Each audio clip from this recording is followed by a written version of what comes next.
زندگی کے اندر ایک ٹرننگ پوائنٹ ہے۔ کل شخص وہ آدمی جو غیر ذمہ دار تھا آج شادی ہونے کے بعد ذمہ دار ہو جائے گا۔ کل تک جن دو خاندانوں کے درمیان آپس میں کوئی تعلق نہیں تھا، آج جب وہ جڑ جائیں گے تو کیا ہوگا؟ کوئی شوہر بنے گا، کوئی بیوی بنے گی، کوئی داماد بنے گا، کوئی سسر بنے گا۔ اس شادی بیاہ کے نتیجے میں ایک خاندان کا وجود ہوگا اور ایک خاندان کا وجود ہوگا، آپس میں لوگوں میں محبت پیدا ہوگی، ایک اور تعلقات استوار ہوگا۔ تو میرے بھائیو، شادی کیا ہے؟ بہت بڑی چیز ہے۔ شادی کیا انسانی زندگی کے اندر ایک بہت بڑا موقع ہے، انسانی زندگی کے اندر ایک ٹرننگ پوائنٹ ہے۔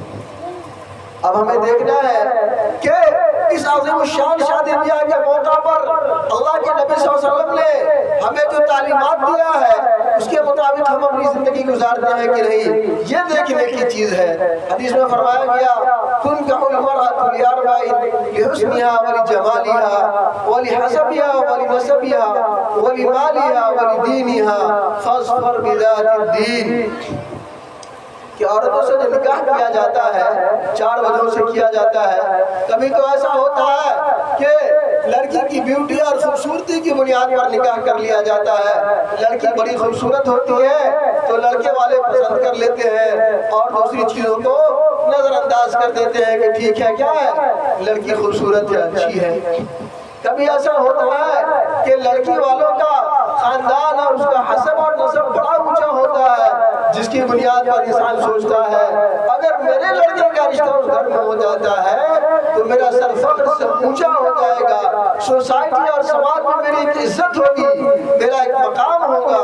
چنانچہ وہ حسب اور نسب کو دیکھ کر کے کبھی شادی کر لیتا ہے اور کبھی مالداری کو دیکھ کر کے شادی کی جاتی ہے۔ لیکن یاد رکھو میرے بھائیو، ہو سکتا ہے کوئی شخص لڑکی کے حسن و جمال کی وجہ سے شادی کر لے، ہو سکتا ہے کوئی شخص لڑکی کے اور لڑکی والوں کے حسب نسب اور خاندان کا اور گاؤں سماج اور مارکیٹ میں اور سوسائٹی میں اس کا بڑا نام ہے، بڑا شہرہ ہے، بڑی عزت ہے، اس وجہ سے نکاح کر لے۔ ہو سکتا ہے کوئی شخص لڑکی والوں کے مالدار ہونے کی وجہ سے کہ بڑا امیر گھرانہ ہے، بڑا پیسہ ہے، اگر اس جگہ شادی ہو جائے گی تو ہماری زندگی کے مسائل ختم ہو جائیں گے، ہو سکتا ہے اس وجہ سے شادی کر لے۔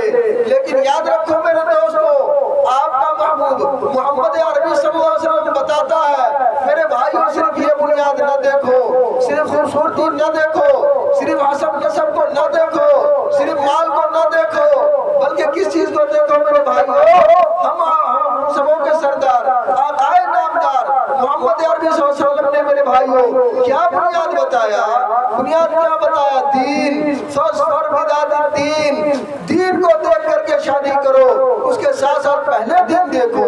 اگر پہلے دن دیکھو گے اس کے بعد خوبصورتی بھی دیکھو، مالداری بھی دیکھو، حسب نسب بھی دیکھو۔ اگر تم پہلے دن دیکھو گے تو انشاءاللہ اس رشتے کے اندر 100% 100% چانس ہے کہ وہ رشتہ کامیاب ہوگا اور آگے وہ زندہ کامیاب اور وہ رشتہ آگے کامیابی کے ساتھ چلتا رہے گا۔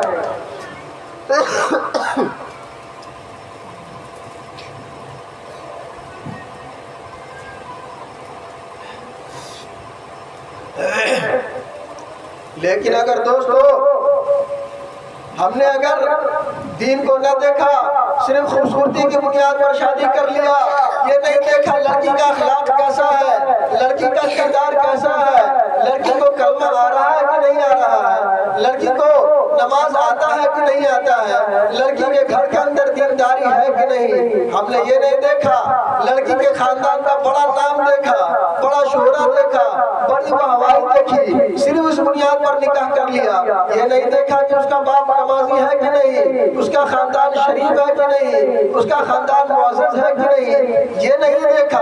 اسی طریقے سے صرف اس کے مال کی بنیاد پر نکاح کر لیا، دیکھا کہ بڑا مالدار ہے، یہ نہیں دیکھا کہ اس کا باپ دیندار ہے کہ نہیں، اس کا چچا دیندار ہے کہ نہیں۔ تو میرے دوستو، اس شادی کے اندر، اس طرح کی شادی میں ہمارا اور آپ کا پیغمبر محمد عربی صلی اللہ علیہ وسلم سرٹیفکیٹ نہیں لیتا ہے، یہ نہیں بتاتا ہے کہ یہ شادی مقبول ہی ہوگی، بلکہ بہت حد تک چانس ہے کہ اس طرح کی شادی کیا ہو جائے، ناکام ہو جائے۔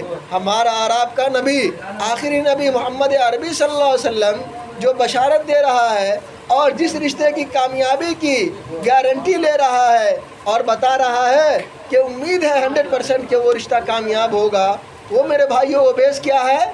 وہ دین ہے۔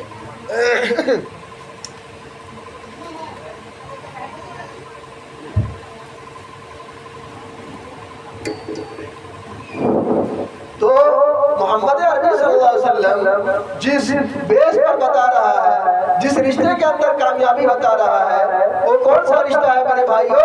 جو رشتہ دینداری کی بنیاد پر کیا جائے۔